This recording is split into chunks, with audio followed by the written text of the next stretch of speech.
brought to you by V-Guard, co-powered by Sensodyne ও ভিমল বলো কথা কেশরী। শুনুন, এক তো আমাদের উপরে হামলা হলে আমরা হামলা করেই উত্তর দেবো, এটা পরিষ্কার বলেছে দিলীপ ঘোষ। কাটমানি খাচ্ছেন, এখানে সব জায়গায় লুটপাট করছেন, বালি কয়লা পাথর লুটে নিচ্ছেন। এবার সিবিআই বাকিও নিয়ে আসবে, যখন ধরে জেলে নিয়ে যাবে তখন বুঝতে পারবেন। আমরা চোখ দেখাবো, লাঠি দেখালে লাঠি দেখাবো, হামলার বদলে হামলা হবে না। এর আগে তো জিতেছেন কয়েকবার, কাকে টাকা দিয়েছেন, কতজনকে দিয়েছেন? এসব মিথ্যা প্রতিশ্রুতি ভোটের আগে দেন, পশ্চিমবাংলার মানুষ এগুলো ধরে ফেলেছে। সেই জন্য তো টেনশন। দেখছেন না মুখ্যমন্ত্রীর কথাবার্তা স্টাইল, কীরকম ভাষা প্রয়োগ করছেন, কীরকম চেঁচামেচি করছেন, বুঝতে পেরেছেন না লোক সঙ্গে নাই। শাহজাহানের মতো এর গুন্ডাদের যারা পুষে ভোট করে তাদেরকে কেউ ভোট দেবে না। করেছে তো ওরা, উনি ডায়মন্ড হারবার মডেল করেছেন, সব টাকা ওখানে খরচা করেছেন, বাকি এমপি এমএলএদের সঙ্গে কোথায় কিছু দেননি। তো ওরা মনে হচ্ছে একটাই সিট আছে ডায়মন্ড হারবার, সারা বাংলার মানুষ ভোট দিয়েছে, তারা কী দোষ করলো? তারা কেন জল পাবে না, বিদ্যুৎ পাবে না?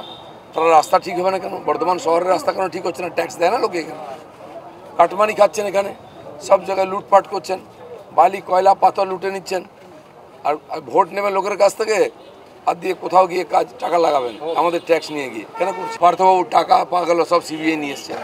কেষ্টর বাড়িতে 550 কোটি টাকা পাওয়া গেল, ওগুলো সিবিআই নিয়ে এসছে। এবার সিবিআই বাকিও নিয়ে আসবে, যখন ধরে জেলে নিয়ে যাবে তখন বুঝতে পারবেন। শুনুন, এক তো আমাদের উপরে হামলা হলে আমরা হামলা করেই উত্তর দেবো, এটা পরিষ্কার বলেছে দিলীপ ঘোষ। অন্য কে কী করবো জানি না। আমি এসে গেছি, চোখ দেখালে আমরা চোখ দেখাবো, লাঠি দেখালে লাঠি দেখাবো, হামলার বদলে হামলা হবে।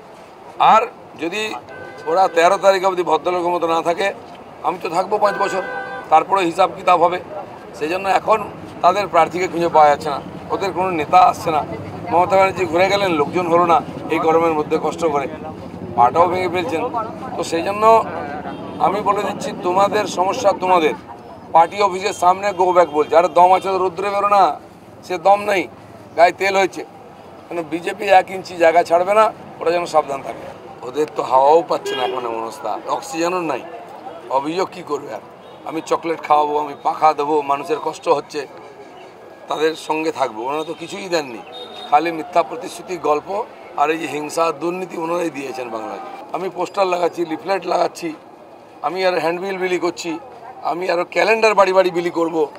এটা নির্বাচনী প্রচারের অঙ্গ। বিধিভঙ্গ কিনা আমি জানি না, সিপিএম ওই নির্বাচন অফিসেই বসে থাকুক, ওদের ভোট করতে হবে না, আমরা করে নিচ্ছি। brought to you by V-Guard, co-powered by Sensodyne ও ভিমল বলো কথা কেশরী।